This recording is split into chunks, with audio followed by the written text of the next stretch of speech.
ವಂದನೆಗಳು ವಂದನೆಗಳು. ದೇವರಿಗೆ ಸ್ತೋತ್ರ.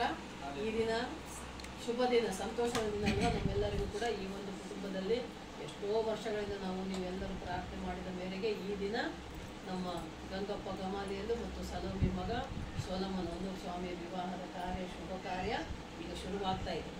ಮಗನನ್ನು ಮದುಮಗನನ್ನಾಗಿ ಮಾಡ್ತಾ ಇದ್ದೇವೆ. ಆ ಒಂದು ಸಮಯದಲ್ಲಿ ನಾವು ಈ ವಾಕ್ಯ ನೋಡುವಾಗ ಬೈಬಲಲ್ಲಿ ಏನು ಹೇಳ್ತಾ ಇದೆ ಅಂದರೆ, ಯಾರು ದೇವರ ಆಜ್ಞೆಗಳನ್ನು ಕೈಗೊಂಡು ಆತನ ಮಾರ್ಗದಲ್ಲಿ ನಡೆಯುತ್ತಾನೋ ಆತನು ಆನಂದ ಪಡುವವನಾಗಿರ್ತಾನೆ, ಧನ್ಯನಾಗಿರ್ತಾನೆ ಅಂತ ವಾಕ್ಯ ಹೇಳ್ತಾರೆ. ಅಂದರೆ ಆನಂದ. ಇವಾಗ ಎಲ್ಲರಿಗೂ ಆನಂದ ತಾನೇ. ನಮಗೆ ಮನೆಯಲ್ಲಿ ಶುಭ ಕಾರ್ಯ ಆಗ್ತದೆ, ಮದುವೆ ಆಗ್ತಾ ಇದೆ, ಮಗನಿಗೆ ಹೆಂಡತಿ ಬರ್ತಾಳೆ, ಮನೆಗೆ ಸೊಸೆ ಬರ್ತಾಳೆ, ತಂಗಿಗೆ ಅತ್ತಿಗೆ ಬರ್ತಾಳೆ, ನಮ್ಮ ಸಭೆಗೆ ಇನ್ನೊಂದು ಆತ್ಮ ಬರ್ತದೆ, ನಮ್ಮ ಸಭೆಗೆ ಒಂದು ಹೊಸ ಆತ್ಮ ಬರ್ತದೆ, ನಮ್ಮ ಸಭೆ ಅಭಿವೃದ್ಧಿ ಆಗ್ತದೆ, ಮದುವೆ ಆಗ್ತದೆ, ಅವ್ರಿಗೆ ಮಕ್ಕಳಾಗ್ತವೆ, ಹಾಗೆ ಕುಟುಂಬನೂ ಅಭಿವೃದ್ಧಿ ಆಗ್ತದೆ, ಸಭೆ ಕೂಡ ಅಭಿವೃದ್ಧಿ ಆಗ್ತದೆ. ದೇವರ ಒಂದು ಆಶೀರ್ವಾದ. ಈ ಒಂದು ಆಶೀರ್ವಾದ ಯಾರಿಗೆ ಸಿಗ್ತದಂತೆ? ಯಾರು ದೇವರ ಆಜ್ಞೆಗಳನ್ನು ಕೈಕೊಂಡು, ಅಂದ್ರೆ ಯೇಸು ಸ್ವಾಮಿ ಏನು ಮಾತು ಹೇಳಿದಾನಲ್ಲ, ಆತನ ಮಾತಿನಂತೆ ಯಾರು ನಡೆದುಕೊಳ್ತಾರೋ ಅವರು ಧನ್ಯರು, ಅವರು ಆಶೀರ್ವಾದ ಹೊಂದುವುದು. ಅವರಷ್ಟೇ ಅಲ್ಲಂತೆ ಅವರ ಸಂತಾನವೂ ಕೂಡ, ನೀತಿವಂತನ ಸಂತಾನವು ಶುಭ ಹೊಂದುವುದು ಅಂತ. ಈ ನೀತಿವಂತ ಯಾರು?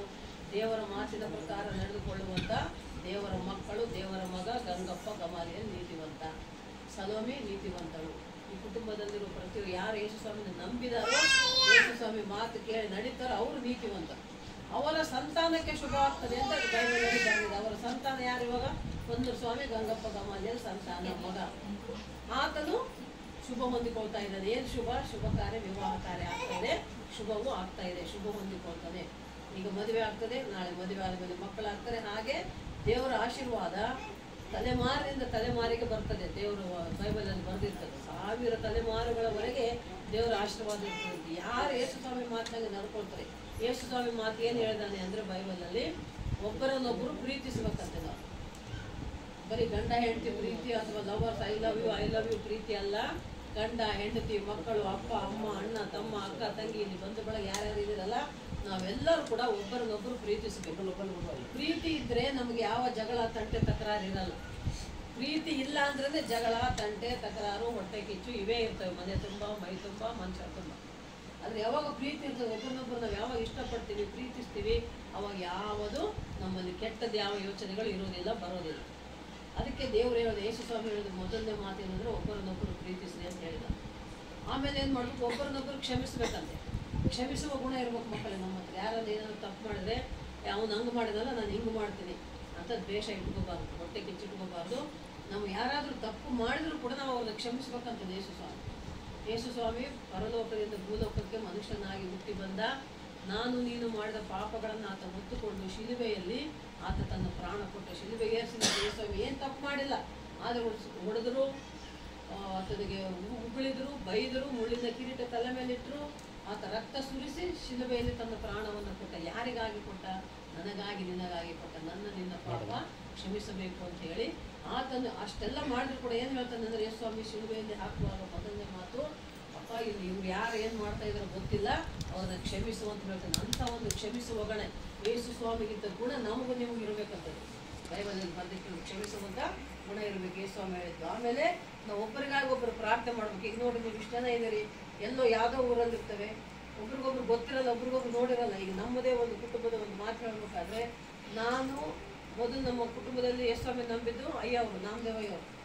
ಆಮೇಲೆ ನಮ್ಮ ಮಕ್ಕಳಿಬ್ಬರಿದ್ದಾರೆ, ನಮ್ಮ ಇಬ್ಬರು ಗಂಡು ಮಕ್ಕಳು. ಅವರು ಹುಬ್ಬಳ್ಳಿಯಲ್ಲಿ ಓದಕ್ಕೆ ಬಿಟ್ಟಿದ್ದೆ ಕ್ರಿಶ್ಚಿಯನ್ ಸ್ಕೂಲಲ್ಲಿ. ಅವರು ಕ್ರೈಸ್ತರ ಹಾಗೆ ಪ್ರೇಯರಲ್ಲಿ ಬೆಳೆದು ಬಂದರು. ನಾನು ಭಾಳ ವಿರೋಧ ಮಾಡ್ತಾ ಇದ್ದೆ ಮುಂದೆ ಯೇಸು ಸ್ವಾಮಿನ. ಆದರೆ ಆಮೇಲೆ ನಾನು ಕೂಡ ತಿಳ್ಕೊಂಡು, ಯಾವಾಗ ತಿಳ್ಕೊಂಡೆ ಅಂದರೆ, ನಮ್ಮ ಮಗನಿಗೆ ನಮ್ಮ ತವ್ರ ಮನೆ ರಾಯಚೂರಲ್ಲಿ ಹೋಗಿದ್ವಿ ನಾವು. ಅಲ್ಲಿ ಆಕ್ಸಿಡೆಂಟ್ ಆಗಿ ಮಗನಿಗೆ ಆಸ್ಪತ್ರೆಗೆ ಅಡ್ಮಿಟ್ ಮಾಡಿದ್ವಿ. ನನ್ನ ಮಗನ್ನ ನೋಡಿಲ್ಲ ಯಾರು. ಆದರೆ ಅಯ್ಯವ್ರವಾಗ ದೋಣಿಮಲೆ ಅಂತ ಗೊತ್ತಾ ನಿಮಗೆ? ಸಂಡೂರು ಹತ್ರ ದೋಣಿಮಲೆ ಇದೆ. ಅಲ್ಲಿ MMTCಯಲ್ಲಿ ಮ್ಯಾನೇಜರ್ ಆಗಿ ಕೆಲಸ ಮಾಡ್ತಾ ಇದ್ರು.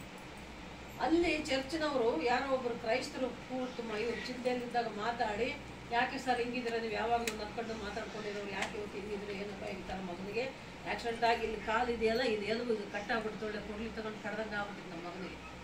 ಆ ರೀತಿ ಚಿಕ್ಕವನಿಂದ ನಾವು ಎಷ್ಟು 10 ವರ್ಷ ಏನು ಅಷ್ಟೇ, ಅದಕ್ಕೆ 4-5ನೇ ಕ್ಲಾಸ್ ಹೋಗ್ತಿದ್ದೆ ಚಿಕ್ಕ ಮಗ.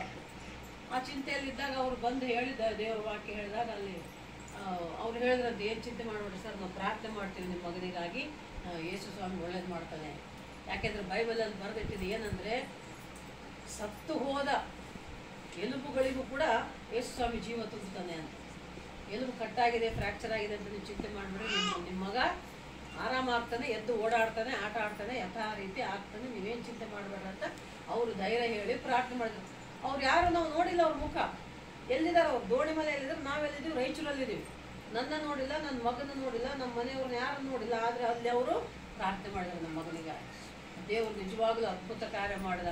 ಮಗನು ಎದ್ದು ಓಡಾಡೋಂಗಾಯ್ತು, ನಡೆದಾಡೋಂಗಾಯ್ತು, ಫುಟ್ಬಾಲ್ ಆಡ್ದ, ವಾಲಿಬಾಲ್ ಆಡ್ದ, ಎಲ್ಲ ಸ್ಪೋರ್ಟ್ಸ್ ಆಟ ಆಡಿ ಇವಾಗ ಇಂಜಿನಿಯರ್ ಆಗಿ ನಮ್ಮ ಮಗ ಫಾರಿನಲ್ಲಿದ್ದಾನೆ. ದೊಡ್ಡ ಮಗ ಸಿಂಗಾಪುರಲ್ಲಿದ್ದ, ಇವಾಗ ಆಸ್ಟ್ರೇಲಿಯಾಕ್ಕೆ ಹೋಗಿ ನಾನು ಇಂಜಿನಿಯರ್ ಆಗಿ ಕೆಲಸದ ಮೇಲೆ ದೇವರ ಕೃಪೆ. ಮಕ್ಕಳೇ, ನಾವು ಪ್ರಾರ್ಥನೆ ಮಾಡಿಕೊಂಡಾಗ ಒಬ್ಬರಿಗೊಬ್ಬರು ಅದೇ ಹೇಳೋದು, ಒಬ್ಬರಿಗಾಗಿ ಒಬ್ಬರು ಪ್ರಾರ್ಥನೆ ಮಾಡಿರಿ, ಆ ದೇವರು ಪ್ರಾರ್ಥನೆ ಕೇಳ್ತದಂತೆ, ಅದಕ್ಕೆ ಉತ್ತರ ಕೊಡ್ತದೆ, ನೀವು ಅಂದುಕೊಂಡದ್ದು ಆಗುತ್ತದೆ. ನಮ್ಮ ಮನಸ್ಸಿನ ಕೋರಿಕೆಗಳನ್ನು ಆತ ನೆರವೇರಿಸುವನಾಗಿದ್ದಾನೆ. ಹಾಗೆ ನಾವು ನೀವೆಲ್ಲರೂ ಕೂಡ ಪ್ರಾರ್ಥನೆ ಮಾಡಿದ್ದೀವಿ. ಈ ದಿನ ಸೊಲೊಮೋನ್ ವಿವಾಹ ಕಾರ್ಯ, ಶುಭ ಕಾರ್ಯ ನಡೀತಾ ಇದೆ. ದೇವರು ಮಾಡುವ ಅದ್ಭುತ ಕಾರ್ಯ ಇದೆ. ಅದಕ್ಕೆ ವಾಕ್ಯ ಹೇಳಿದ್ದೇನೆಂದರೆ, ಯಾರು ದೇವರ ಮಾತನ್ನು, ಯೇಸು ಸ್ವಾಮಿ ಮಾತನ್ನು ಕೇಳಿ ಅದರ ಪ್ರಕಾರ ನಡ್ಕೊಳ್ತಾರೋ ಅವರಿಗೆ ಒಳ್ಳೆಯದಾಗ್ತದೆ, ಅವರಿಗೆ ದೇವರ ಆಶೀರ್ವಾದ ಸಿಗ್ತದೆ. ಈ ಕುಟುಂಬಕ್ಕೆ ಆಶೀರ್ವಾದ ಸಿಕ್ಕಿದೆ. ಯಾಕೆಂದರೆ ಮದುಮಗ ಆಗ್ತಿರುವಂಥ ಸೊಲೊಮೋನ್ ಅಪ್ಪ ಅಮ್ಮ ಎಷ್ಟೋ ಕಣ್ಣೀರಿಟ್ಟು, ಉಪವಾಸ ಇಟ್ಟು, ದೇವರಲ್ಲಿ ಮೊರೆ ಇಟ್ಟು ಪ್ರಾರ್ಥನೆ ಮಾಡಿದ್ದಾರೆ. ನಾವು ಸಭೆಯವರೆಲ್ಲರೂ ಪ್ರಾರ್ಥನೆ ಮಾಡಿದೆವು, ಬಂಧು ಬಳಗ ಮಕ್ಕಳು ಪ್ರಾರ್ಥನೆ ಮಾಡಿದ್ದಾರೆ. ನಮ್ಮೆಲ್ಲರ ಪ್ರಾರ್ಥನೆ ಕೇಳಿದ ಮೇರೆಗೆ ದೇವರು ಈ ದಿನ ಈ ಒಂದು ಶುಭ ಸಮಯ, ಶುಭ ದಿನವನ್ನು ತಂದಿದ್ದಾನೆ. ಮಗನ ಜೀವನದಲ್ಲಿ, ಈ ಕುಟುಂಬದಲ್ಲಿ ಶುಭ ಕಾರ್ಯ ನಡೀತಾ ಇದೆ. ಯಾಕೆಂದ್ರೆ ದೇವರ ಮಾತನ್ನು ಕೇಳಿ ನಡೆದಿದ್ದಾರೆ, ಅದಕ್ಕೆ ಆಶೀರ್ವಾದ ಯಾರು ಹೊಂದುತ್ತಾ ಇದ್ದಾರೆ? ನೀತಿವಂತನ ಸಂತಾನ ಆದಂಥ ಸೊಲೊಮೋನ್ ಆಶೀರ್ವಾದ ಹೊಂದಿಕೊಳ್ತಾ ಇದ್ದಾರೆ. ಅರ್ಥ ಆಯ್ತಮ್ಮ? ಆ ಆಶೀರ್ವಾದ ನಮಗೂ ನಿಮ್ಗೆ ಎಲ್ಲರಿಗೂ ಕೂಡ ಸಿಗ್ತದೆ. ಯಾವಾಗ ನಾವು ಯೇಸು ಸ್ವಾಮಿನ ನಂಬಿಕೊಂಡು ಪ್ರಾರ್ಥನೆ ಮಾಡ್ಕೊಳ್ತೇವಪ್ಪ, ತಂದೆ ಆಶೀರ್ವಾದ ಮಾಡಪ್ಪ, ನಿಮ್ಗೆ ಏನಾದರೂ ಕೋರಿಕೆಗಳಿಂದ ಕೇಳಿಕೊಂಡ್ರೆ ಆತ ಕೇಳಿದ್ದನ್ನು ಕೊಡುವ ದೇವರು ನಮ್ಮ ದೇವರು ಯೇಸು ಸ್ವಾಮಿ. ಅಂಥ ಅದ್ಭುತನಾದ ದೇವರ ಮಕ್ಕಳಾಗಿ ನಾವೆಲ್ಲ ಇದ್ದೇವೆ. ಅದ್ಭುತ ಸ್ವರೂಪನಾದ ದೇವರು, ಆಶ್ಚರ್ಯಕರನಾದ ದೇವರು, ಸರ್ವಶಕ್ತನಾದ ದೇವರು, ಸರ್ವೋನ್ನತನಾದ ದೇವರು, ನಂಬಿಗಸ್ತನಾದ ದೇವರು, ನಂಬಿದವರ ಕೈ ಬಿಡಲಾರದ ದೇವರು ನಮ್ಮ ಯೇಸು ಸ್ವಾಮಿ. ಅಂಥ ದೇವರ ಮಕ್ಕಳಾಗಿದ್ದೇವಮ್ಮ. ಇಲ್ಲಿ ಬಂದಿರುವ ಎಲ್ಲರಿಗೂ ಕೂಡ ದೇವರ ಆಶೀರ್ವದಿಸಲಿ.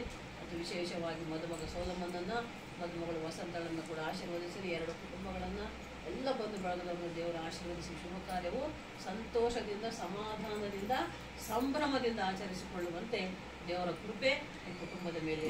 ದೇವರ ವಾಕ್ಯವನ್ನು ಆಶೀರ್ವದಿಸಿ. ದೇವರು ಮಾಡಿದ ಮೇಲು ಉಪಕಾರಗಳಿಗಾಗಿ ನಾವು ಕೃತಜ್ಞತೆಗಳನ್ನು ಹೇಳಬೇಕು. ಬ್ಯಾಂಕ್ಗೆ ಹೋಗ್ತೀವಿ, ನಮ್ಮ ಹತ್ರ ಪೆನ್ ಇರಲ್ಲ, ಯಾರ್ದೋ ಪೆನ್ ಸ್ವಲ್ಪ ಕೊಡ್ರಿ ಬರೆದು ಕೊಡ್ತೀವಿ ಅಂತ ಪೆನ್ ಕೊಡ್ತಾರೆ.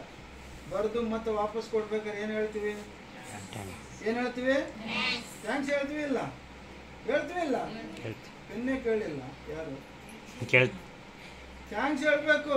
ಅದೇ ಕೃತಜ್ಞತೆ. ದೇವ್ರು ಇಷ್ಟೆಲ್ಲ ನಮ್ಮ ಜೀವನದಲ್ಲಿ ಮಾಡಿದ್ದಾನೆ, ಅದಕ್ಕಾಗಿ ನಾವು ಥ್ಯಾಂಕ್ಸ್ ಹೇಳ್ಬೇಕು. ಕುಟುಂಬದವ್ರಿಗೆ ಮದುಮಗ, ಈ ವಂಶದ ಕುಡಿ ಬರ್ತದೆ ಮುಂದೆ, ಮದುಮಗನಾಗಿ ಮಾಡಿದ್ದಾನೆ ದೇವರು, ಅದಕ್ಕಾಗಿ ನಾವು ಥ್ಯಾಂಕ್ಸ್ ಹೇಳಬೇಕು. ಹಲ್ಲೆಲೂಯಾ.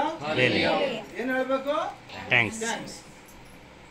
ಕೊನೆ ಪ್ರಾರ್ಥನೆಗೆ ಹೋಗ್ತೀವಿ. ಹೋಗೋದು ಮತ್ತು ಒಂದೇ ಒಂದು ಚರಣ, ವಂದನಂ యేసయ్య,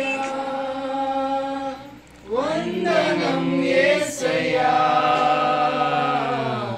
ವಂದನಂ యేసయ్య, ವಂದನಂ యేసయ్య, ವಂದನಂ యేసయ్య,